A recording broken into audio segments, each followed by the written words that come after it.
Hello students, हम लोग roles theorem के बारे में पढ़ें। आज इस वीडियो में हम लोग रोल्स थ्योरम पे आधारित कुछ एग्जांपल्स करेंगे। यहाँ पे एग्जांपल मैंने लिया हुआ है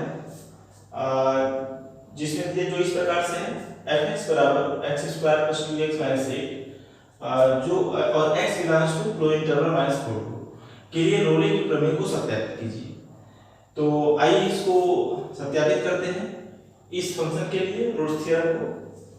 तो सबसे पहले जो दिया गया फलन x² + 2x - 8 जो क्लोज इंटरवल -4 में परिभाषित है, तो आप देख सकते हैं कि यह जो फलन हमारा x² + 2x - 8 एक बहुपदी फलन है। और पीछे हम लोग पढ़े हुए हैं कि जो बहुपदी फलन होता है वह सदैव सतत और अवकलनीय होता है। तो यह दिए गए इंटरवल में x के प्रत्येक वास्तविक मान के लिए यह सतत होगा और अवकलनीय होगा। तो इस प्रकार से जो फलन हमारा f(x) है एक बहुपदी फलन है, जिसके कारण यह प्रत्येक मान के लिए यह सतत होगा। अर्थात दिए गए जो f(x) है क्लोज इंटरवल -4 में सतत होगा। इसी प्रकार से क्योंकि अवकलनीय भी होता है बहुपदी फलन, तो यहाँ पर f(x) बहुपदी फलन होने के कारण x के प्रत्येक वास्तविक मान के लिए यह अवकलनीय होगा। तो इस तरह से हम लोगों ने देखा रोल्स के जो प्रथम दो शर्तें हैं यह फंक्शन दिए गए अंतराल में या इंटरवल में संतुष्ट करता है। तीसरी शर्त में हम लोग a बराबर -4 और b बराबर 2 की वैल्यू इस फलन में रखते हैं, और फलन में हम लोगों ने जब रखा तो देखा दोनों वैल्यू 0 आ रही है। इसका मतलब ये हुआ कि f-4 और f2 दोनों आपस में बराबर है। तो इस प्रकार से यह फलन जो हमारा f(x) है यह रोल्स के तीनों शर्तों को संतुष्ट कर रहा है। यहाँ पर हम लोग देखें यह फलन जो है f(x) के तीनों शर्तों को संतुष्ट कर रहा है। तो इस अंतराल में हमको एक बिंदु अवश्य प्राप्त होगा जहां पर f' अर्थात f' 0 होगा। तो आइए उस बिंदु को प्राप्त करते हैं। क्योंकि यह तीनों शर्त संतुष्ट कर रहा है, तो इसका मतलब हुआ f' 0 होगा। तो दिया गया फलन हमारा f(x) बराबर है x² + 2x - 8। इसका अर्थ यह हुआ यहां से f' निकालेंगे तो f' बराबर हो जाएगा 2x + 2। मान लेते हैं वह बिंदु जहां पर f' 0 और c है, तो f' बराबर हो जाएगा 2c + 2। चूंकि यह तीनों कंडीशन को संतुष्ट कर रहा है, तो एक बिंदु -4 टू क्लोज इंटरवल के बीच में प्राप्त होगा जहां पे f' 0 होगा। अर्थात 2c + 2 = 0। यहां से साफ करेंगे c = -1। और आप देखें यह जो c बराबर -1 प्राप्त हुआ इस इंटरवल में बिलोंग कर रहा है। अर्थात -1 बिलोंग्स टू c बराबर -1 बिलोंग्स टू क्लोज इंटरवल -4। तो इस प्रकार से यह फलन जो है रोल्स थ्योरम की व्याख्या कर रहा है और सत्यापित कर रहा है।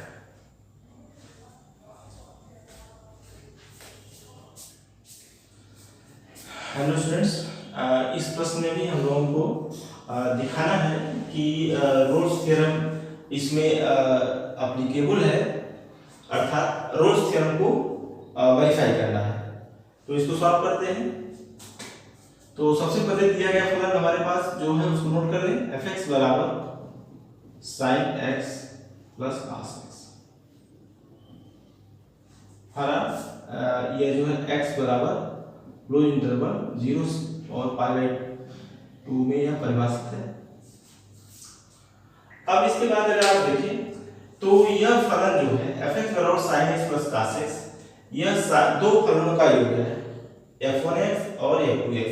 और जो f1x बराबर sin x और f2x बराबर जो cos x है, और हम लोग जानते हैं कि sin x और cos x जो x के प्रत्येक मान के लिए यह कंटीन्यूअस और डिफरेंशिएबल होते हैं, अर्थात सतत और अवकलनीय होते हैं। तो और ये भी हम लोग पढ़े हैं पीछे कि जब दो फलन सतत हों तो उनका योगफल भी सतत होता है। तो इस प्रकार से sin x और cos x चूंकि सतत फलन है, इसलिए इनका योग भी सतत फलन होगा। तो इस तरह से इसमें पहली कंडीशन फुलफिल हो जा रही है। तो पहली कंडीशन यहाँ पे sin x अर्थात fx सतत होगा।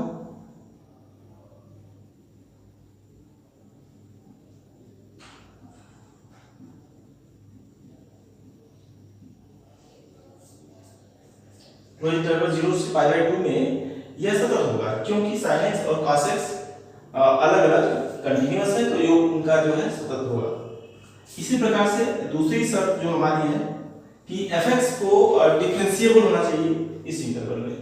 तो यहाँ पे अगर आप देखें तो fx बराबर दिया गया है हमको sin x plus cos x। अगर इसको हम डिफरेंशिएट करें तो f डैश x बराबर हमको यहाँ से मिल जाएगा cos x और ये मिल जाएगा हमको sin x, जहाँ x बिलोंग्स टू 0 से π। तो 0 से π/2 के बीच में अगर कोई वैल्यू हम लोग इसमें रखेंगे तो यह प्रत्येक मान के लिए यह हमको परिभाषित मिलेगा। इस इंटरवल में अगर कोई वैल्यू इसमें उठा कर रखते हैं, कोई भी वास्तविक मान रखेंगे x का, तो उसके करेस्पॉन्डिंग हमको f डैश मिलेगा।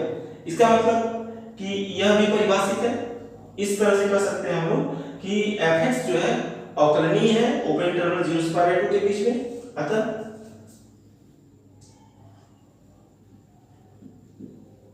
fx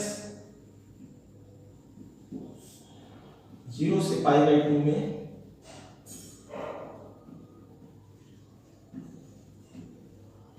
अवकलनीय होगा।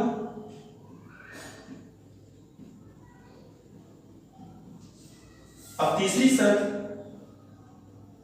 जो है f a बराबर f b, इसको हम चेक करते हैं। तो जब f 0 रखेंगे यहाँ पे तो ये मिल जाएगा हम लोगों को sin 0 प्लस cos 0।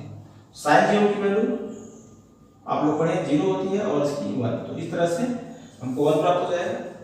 और यहाँ पर पुनः जब हम लोग यहाँ π/2 रखेंगे तो यह हम लोगों को मिल जाएगा sin π/2 और cos π/2। तो sin π/2 की वैल्यू 1 होती है और इसकी वैल्यू 0 होती है। इस प्रकार से हमको 1 प्राप्त हो जाएगा, अर्थात f0 बराबर f π/2। इस प्रकार हम देखते हैं कि जो फलन fx है वह रोल्स थ्योरम के तीनों कंडीशंस को फुलफिल कर रहा है या सेटिस्फाई कर रहा है। तो जब ऐसा है तो 0 से π/2 के बीच में एक बिंदु हम लोगों को c अवश्य प्राप्त होगा जहां पे f dash c equal to 0 होगा, अर्थात there exist a point c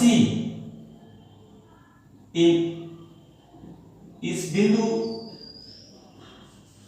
जब ये तीनों कंडीशन फुलफिल हो गई तब यह प्रमेय यह स्टेट्स करता है, यह कहता है कि एक बिंदु c इस इंटरवल में हमको प्राप्त होगी जहां पे f डैश c का मान क्या होगा 0, f dash c equal to 0।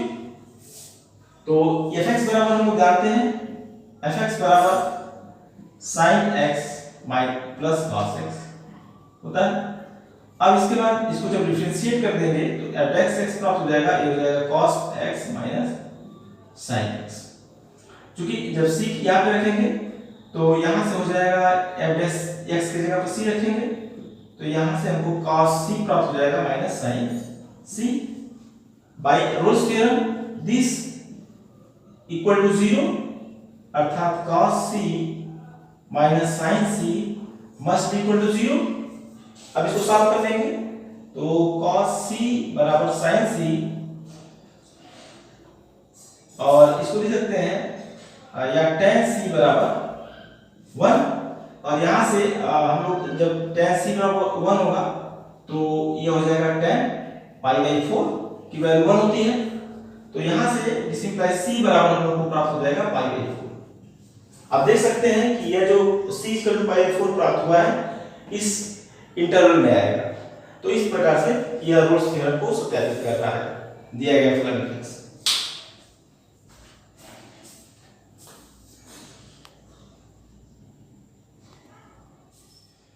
Hello students, इस क्वेश्चन में भी हम लोगों को दिखाना है या सत्यापित करना है कि रोल्स थ्योरम को यह संतुष्ट कर रहा है या वेरीफाई कर रहा है। तो यहाँ पे जो दिया गया फलन हमारा जो fx एक बहुपदी फलन है। बहुपदी फलन होने के कारण यह जो है सदैव x के प्रत्येक वास्तविक मान के लिए अवकलनीय और सतत होगा। तो इस प्रकार से इस रोल्स थ्योरम की जो पहली दो शर्तें हैं, पहला कि fx जो है दिए गए अंतराल में fx दिए गए अंतराल अर्थात क्लोज इंटरवल 1-3 में सतत होगा, क्योंकि यह एक बहुपदी फलन है।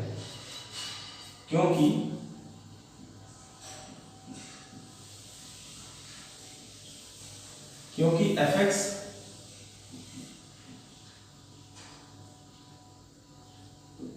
बहुपदी है और बहुपदी फलन जो होते हैं x के प्रत्येक मान के लिए यह सतत होगा। इसी प्रकार से जो दूसरी शर्त है, दूसरी शर्त fx को जो है ओपन इंटरवल 1-3 में अवकलनीय होना चाहिए, क्योंकि यह बहुपदी फलन है, इसलिए दिए गए अंतराल में अर्थात fx ओपन इंटरवल 1-3 में अवकलनीय होगा।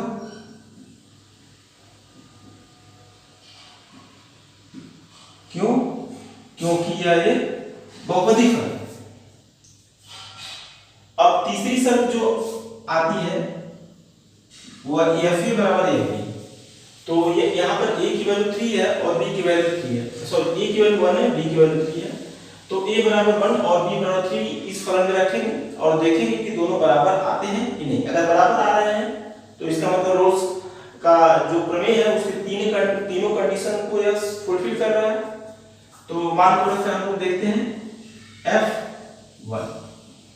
तो जब f1 रखेंगे तो 1 का क्यूब 1 हो जाएगा, -6 गुणे 1 6 हो जाएगा, प्लस 11 और ये -6 हो जाएगा।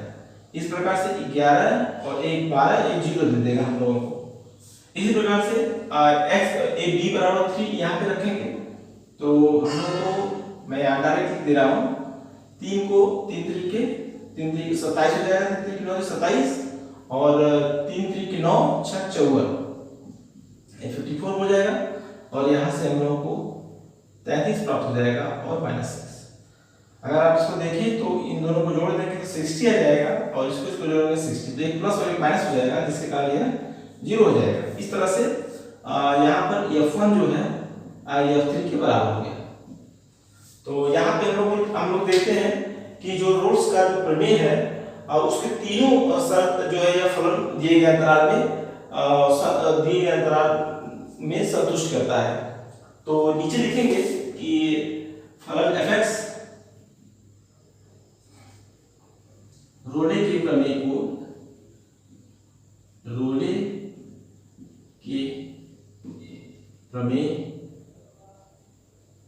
की सभी शर्तों को संतुष्ट करता है। सभी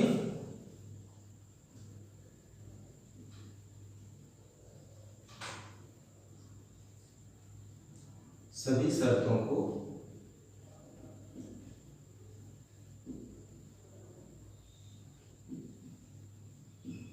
संतुष्ट करता है।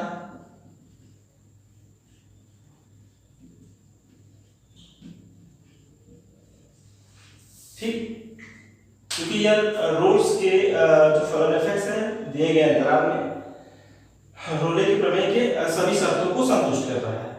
तो जब संतुष्ट करेगा तो इसका मतलब हुआ इस अंतराल में एक बिंदु हमको c प्राप्त होगा, जहां पे उसका जो डिफरेंशियल कोएफिशिएंट अर्थात c = 0 होगा। तो उस बिंदु को कैसे प्राप्त करेंगे? तो दिया गया जो फलन हमारा fx है,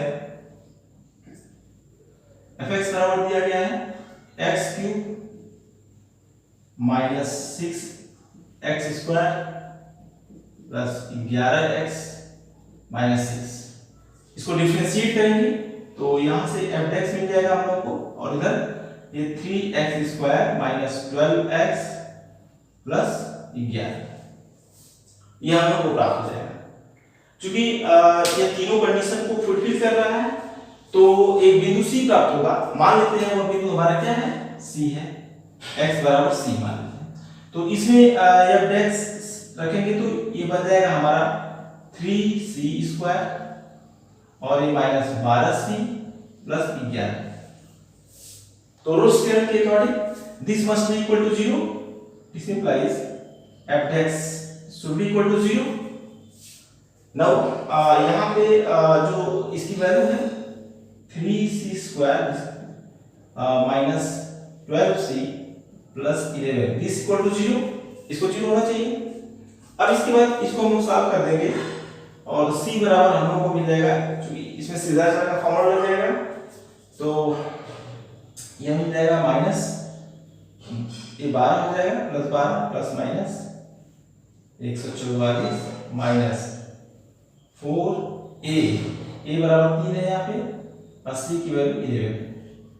अब इसको सॉल्व करेंगे हम 2a यानी 6 हो जाएगा। फिर इसको और सिंप्लीफाइड करेंगे तो दिस इंप्लाइज c बराबर ये 12 मिल जाएगा प्लस माइनस 104 3 12 12 गुणे 11 132, ये हो जाएगा हमारा 144 माइनस 132 बटा 6। अब इसके बाद c बराबर प्राप्त हो जाएगा हम लोगों को, इसकी सरल करेंगे तो ये 12 हो जाएगा और ब्रैकेट में 8 मिलेगा, 8 का स्क्वायर रूट निकालेंगे तो 2 का 2 हो जाएगा और ये 6 प्राप्त हो जाएगा हम लोग। और फिर यहाँ देखिए c प्राप्त मिल जाएगा। फिर इसके बाद इसको और सरल करेंगे तो c बराबर प्राप्त हो जाएगा, ठीक है, 2 कॉमन हो सकता है तो यहाँ से 6 प्लस माइनस कड़ी में 2 बटा 3। अब यदि देखें तो c के यह जो 2 मान प्राप्त हुए हैं ये दोनों मान इस इंटरवल में बिलोंग करेंगे, इस इंटरवल में होंगे according to Rolle's theorem. Rolle's प्रमेय के अनुसार ये जो दोनों बिंदु प्राप्त होंगे इस इंटरवल में आएंगे, क्योंकि ये तीनों कंडीशन ये फलन फुलफिल कर रहा है। तो इस तरह से जो बिंदु हम लोग को यह c प्राप्त हुआ, c बराबर 6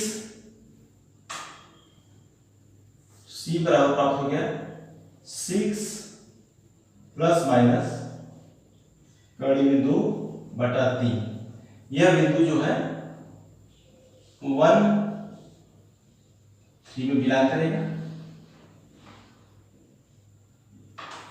तो इस तरह से यहाँ पे रोल्स थ्योरम को यह फलन सत्यापित कर रहा है। Thank you. आप देख सकते हैं कि यह जो दिया गया फलन एक बहुपदी फलन है और बहुपदी फलन होने के कारण यह जो है सतत होगा और अवकलनीय होगा x के प्रत्येक मान के लिए।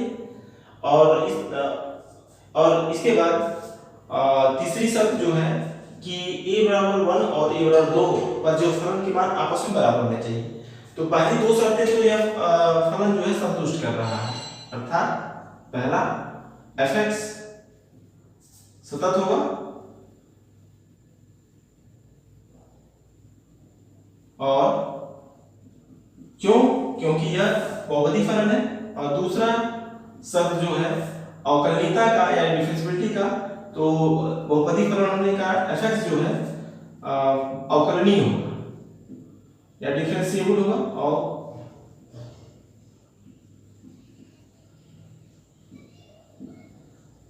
अवकलनीय होगा। तो इस प्रकार से 2 शर्तें तो हमारी पूरी हो जा रही है। तीसरी शर्त चेक करते हैं। तीसरी शर्त ये है कि जो फलन हमारा f(x) बराबर x² दिया है उसमें a की वैल्यू a बराबर 1 और b बराबर 2 रखकर हम लोग चेक करेंगे। तो जब 1 रखेंगे तो यहाँ से 1 का स्क्वायर हम लोगों को 1 मिल जाएगा और 2 रखेंगे तो 2 का स्क्वायर यहाँ से हम लोगों को 4 मिल जाएगा। इस प्रकार से देखते हैं कि f1 जो है f2 के बराबर नहीं आ रहा है। तो 2 शर्तें तो ये फुलफिल कर रहा है, लेकिन तीसरी शर्त यह फुलफिल नहीं कर रहा है। इसका मतलब ये होगा कि इस फलन में रोल्स थ्योरम एप्लीकेबल नहीं है इस पे लागू नहीं हो सकता है।